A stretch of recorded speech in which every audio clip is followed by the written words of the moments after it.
In today's video, we are going to cover how to assign a manager in Gusto. Begin by signing in to your Gusto account.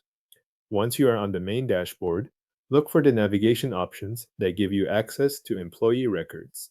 The manager assignment is stored within the employee profile, so the next part of the process happens in the People area. Click People, then select the employee you want to update. This opens that employee's profile, where you can review different sections related to their job details, payroll information, and internal setup. Make sure you have chosen the correct employee before making changes, since the manager field affects that person's reporting information. From the employee profile, open the Work section.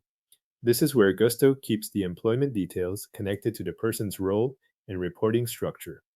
You may need to scan the page briefly to find the section label, depending on how your account layout appears. Inside the Work section, click Edit next to the employee's work information. This places the current details into an editable view so you can update the reporting line. At this point, you will be looking for the field specifically labeled Manager.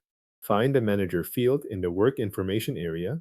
This field is used to assign who the employee reports to inside your Gusto records. If no manager has been assigned yet, the field may be blank. If there is already a manager listed, selecting a different name here will replace the current assignment. Open the drop-down list in the Manager field and select the employee's manager. Read through the names carefully and choose the correct person from the available list.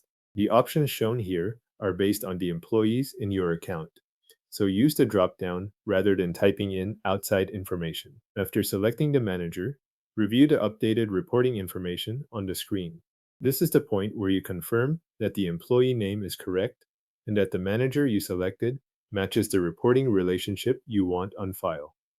A quick review helps prevent saving the wrong assignment to the wrong profile. When everything looks correct, click Save to assign the manager. Gusto will then update the employee's work information with the new reporting structure. If the page refreshes or briefly loads, wait for it to finish so you can confirm the change has been applied. The employee's manager is now assigned in Gusto.